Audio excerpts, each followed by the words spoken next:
folks, welcome back for another episode of Fallen Badge. Today's episode's going to be the murder of officers Brandon Paudert and Bill Evans.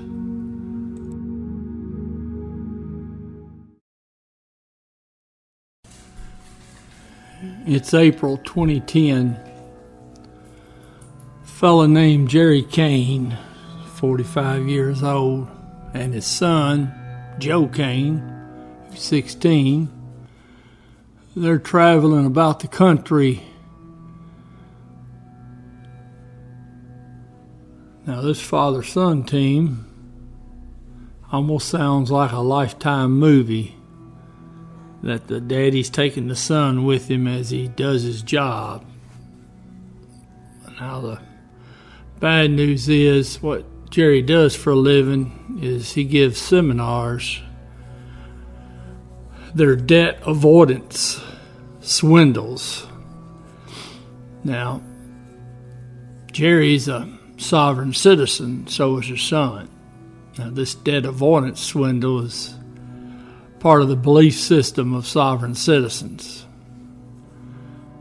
Now, these people who are members of this particular organization, they claim that they're not subject to any taxes. They're not citizens of the United States. They claim that they are non-resident aliens. So Jerry's going around taking his son with him, and he's meeting with people, teaching them how to swindle the government. And when you swindle the government, you're swindling the taxpayers, and that's us.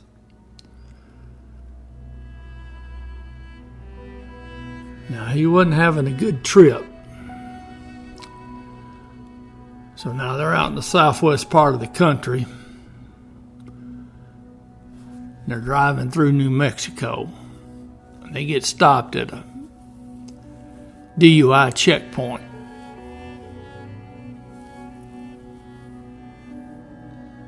Now, Jerry doesn't have a driver's license because he's not a U.S. citizen. He's got a traveler's card.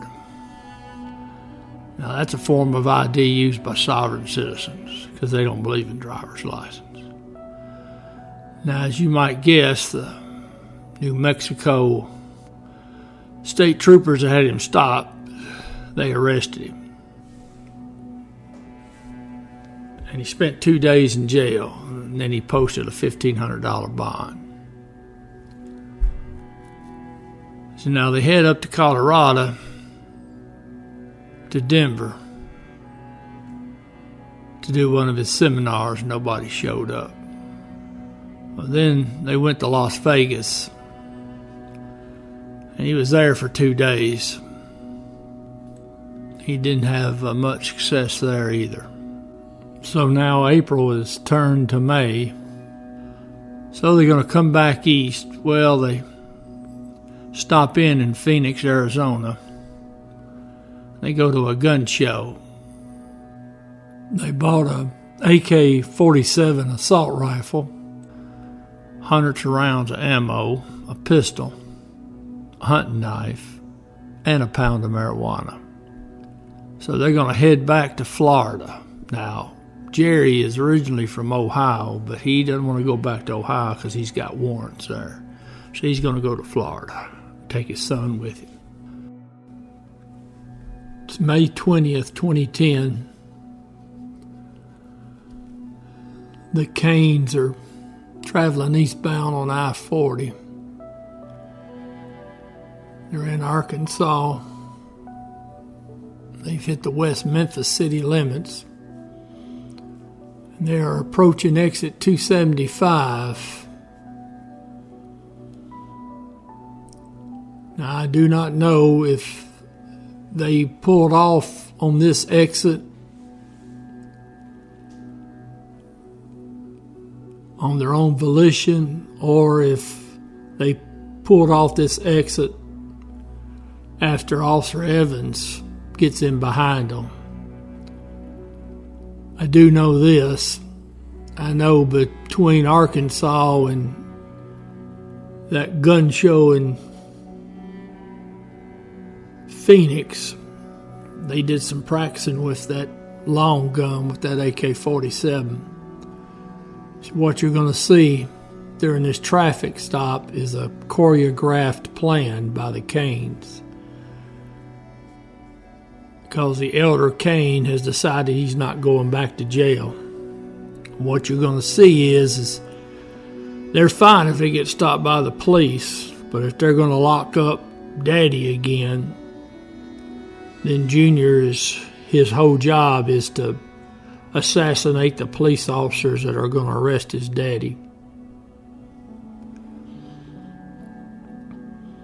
Now this is coming off the exit here. Officer Evans has lit them up. It's an Ohio tag on that van. Now what you're going to see Officer Evans do is he's going to make a passenger side approach to the vehicle.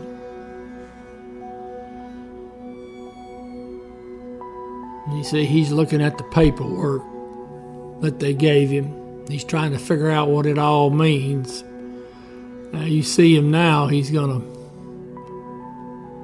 have an elder Kane to step out of the vehicle.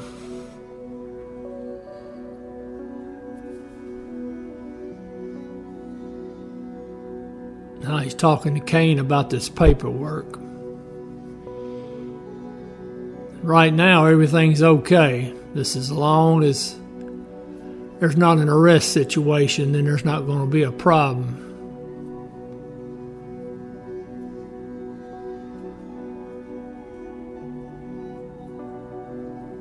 Now this is when Sergeant Brandon Paudert pulls up. Sergeant Paudert, I don't know if he was called over there by Officer Evans or if he just came over on his own.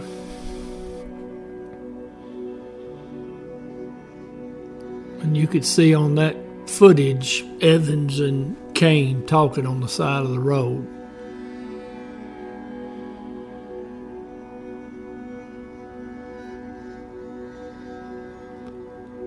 Now you see Brandon looks, checking the passenger. Now you see him, he's talking to the elder daddy. Now you can tell now it's an arrest situation. You see that Kane's got his hands up on the hood of the police SUV and he's being searched, so he's getting ready to be arrested. And you can see now all the focus is on him. Now once Junior sees this, watch the passenger side of the vehicle. See the door crack open? So Junior knows he's going to wait on his daddy to make the first move. And you watch Daddy's arm, his right arm, when it comes off the car. And there it is. And then you see Junior comes out and he starts shooting. Now he shoots Officer Evans first, hits him 11 times. Evans threw his left hand up and attempted to pull his gun out of his holster. Now he's laying down in the ditch. That's where the elder Kane pushed him. Sergeant Paudert's been able to draw his gun, get behind his squad car, and engage the 16-year-old. He gets off a few rounds.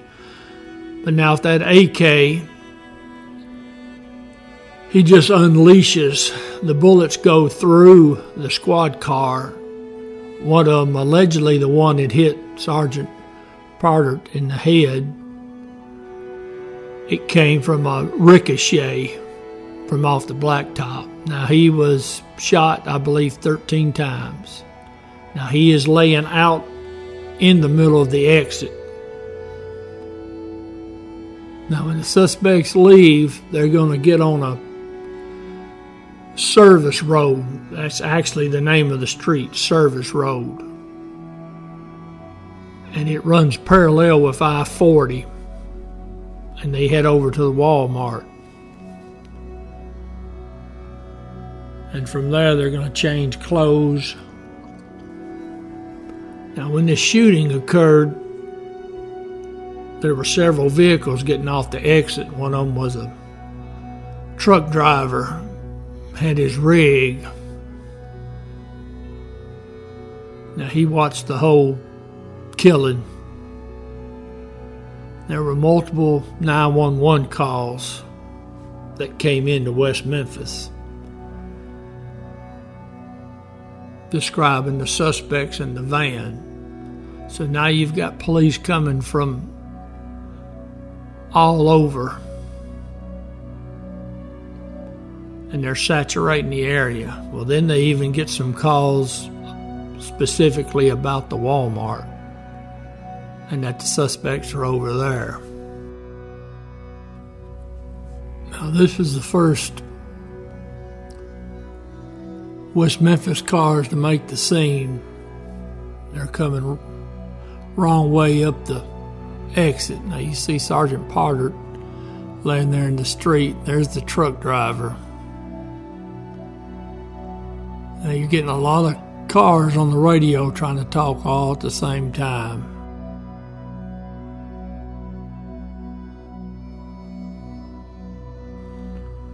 Now that Walmart's located at the intersection of Service Road and Rich.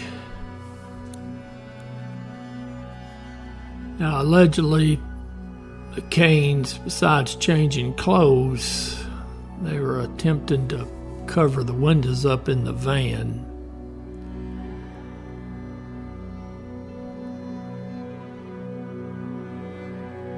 Now, while they're on that parking lot, and for whatever reason, I don't know if they saw police coming or what, but they decide to leave the parking lot. They're going to go out westbound from the parking lot, try to get on Rich, go back to the service road. Now, about 1:19 in the evening, when the Canes are trying to leave the Walmart there westbound through the parking lot, Sheriff Richard Busby and Chief Deputy W.A. Wren, they're pulling in the parking lot off Rich. Well, they see the white van and they pull in front of it and block it. Now, the sheriff, he was in such a hurry to get out there and help, he didn't bring his pistol with him. So they get out and they're facing the white van. Well, the Canes get out and they unload. Now, the sheriff and the chief deputy are both hit.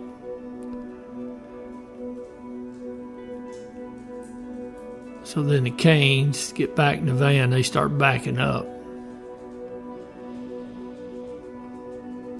Now that's when a Arkansas Game and Fish officer, Michael Neal, that's when he comes in and saves the day for everyone.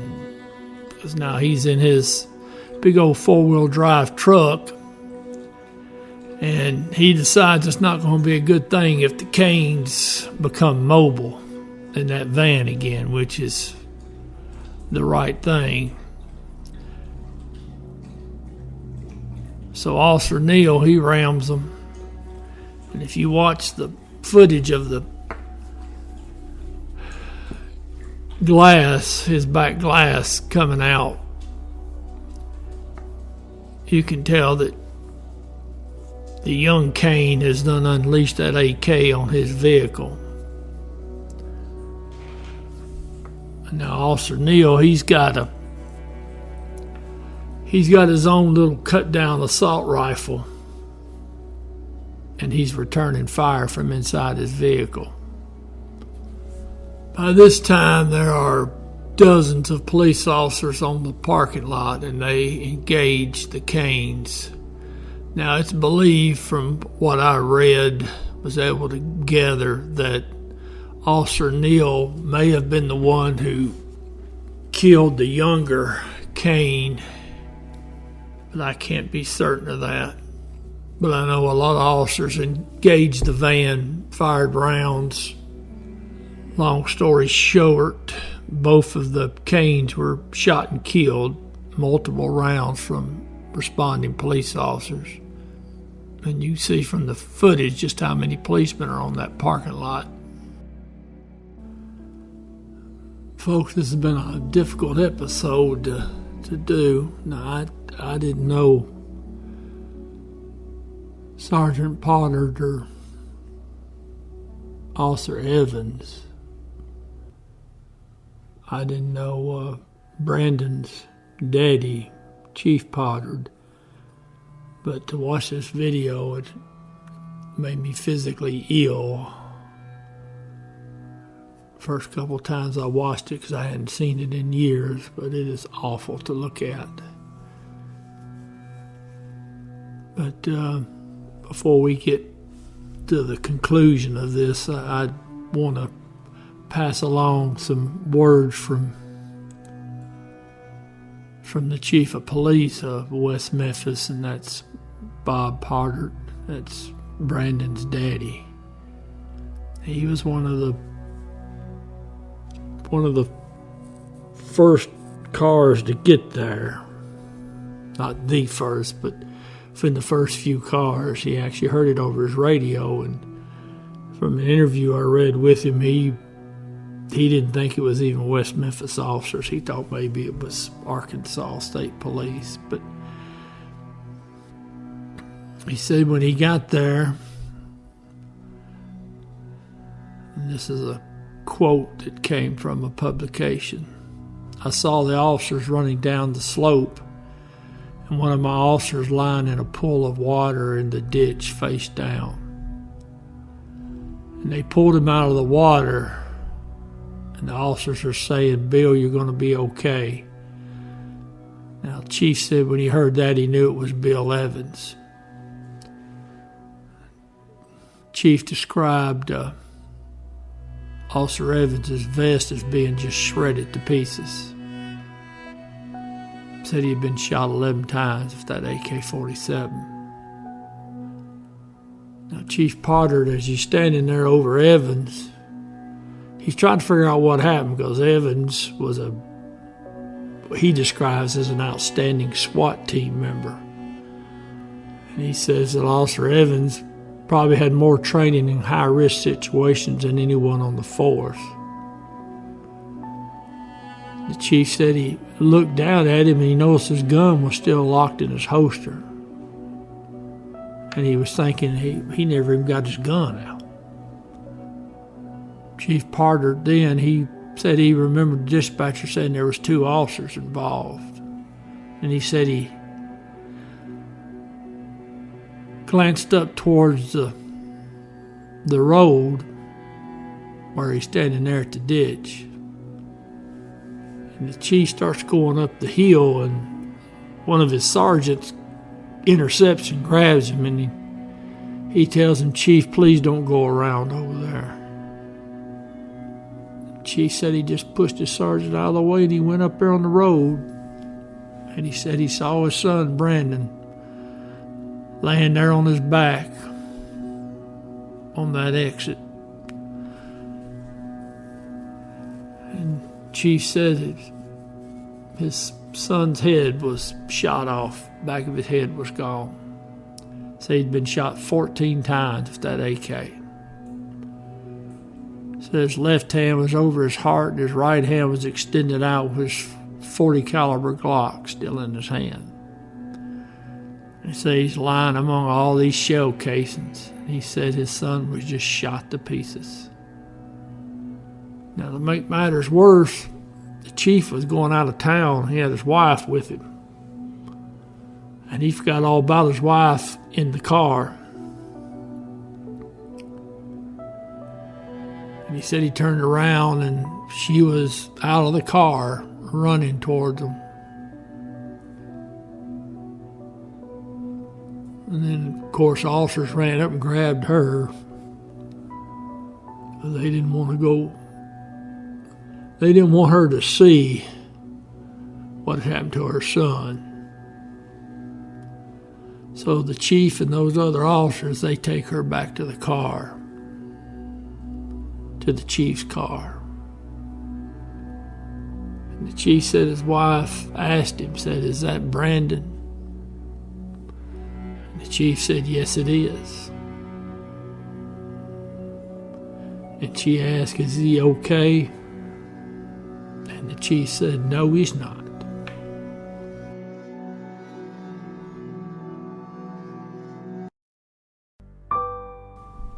Sergeant Robert Brandon Paudert, Officer Thomas William Bill Evans. End of watch, May 20th, 2010.